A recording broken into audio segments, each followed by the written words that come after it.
mixed audio practitioner training, we pay special attention to live sound because most of the applications today have to do with live sound.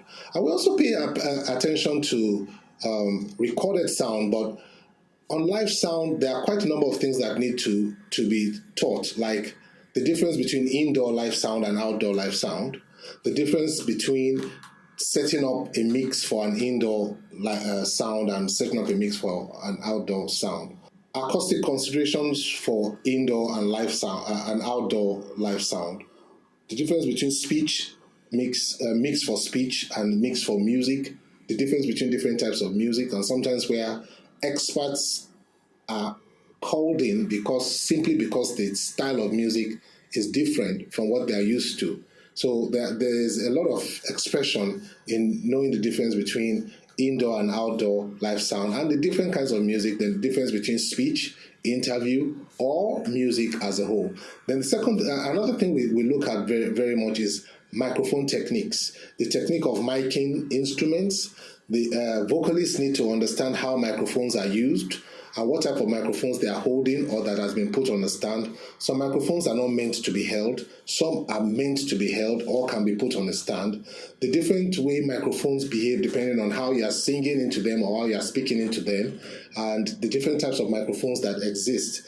Loudspeaker management, the different types of loudspeakers there are, how they behave, the difference between loudspeakers that bring high frequency, the ones that bring mid frequencies, and the ones that bring low frequencies, or the one that we can even say are for sub-low frequency speakers. What makes them have to be split? Why do we have to split them? What signals go into them? What kind of amplification is required? And at what level are all the speakers going to be receiving the same amount of power at the high, mid, or low? Why is it if it's not requiring the same power? How does that affect the people that are listening to them? And how do you place these different kinds of speakers in the room to make sure you're getting the best sound? We teach them all that. Digital processing in speaker management is also part of what we teach.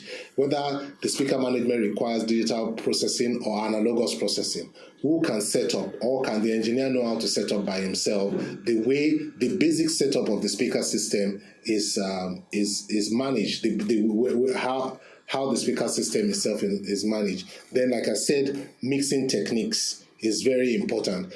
Let me give you a very simple example.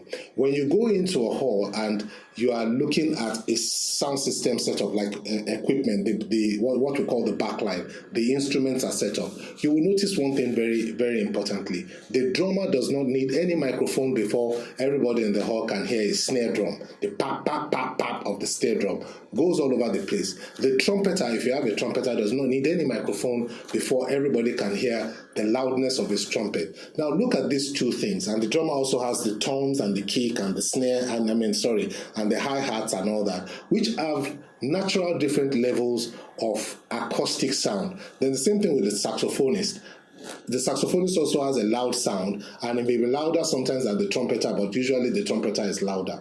Now combine these two or these three instrumentalists with a vocalist or a talking drummer without a mic. Obviously there's a huge disparity between the loudness without using any electrical appliance to improve them.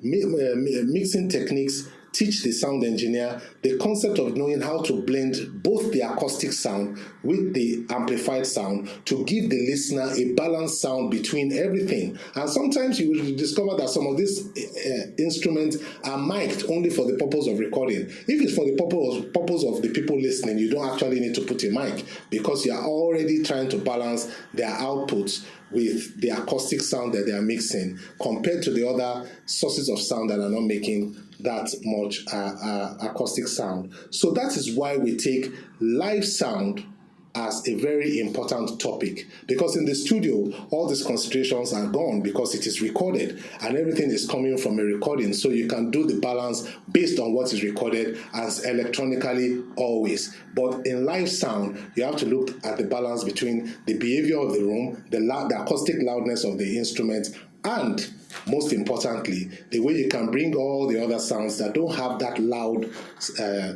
loudness in their acoustic properties to come at par with the entire sound system and bring the entire sound system's level to be conducive and enjoyable by the audience. Sometimes it even has to do with the design of the hall. This is what we get our students to understand very well at Real Mix, and we ground them very well on these issues. And that is what we do at Real Mix.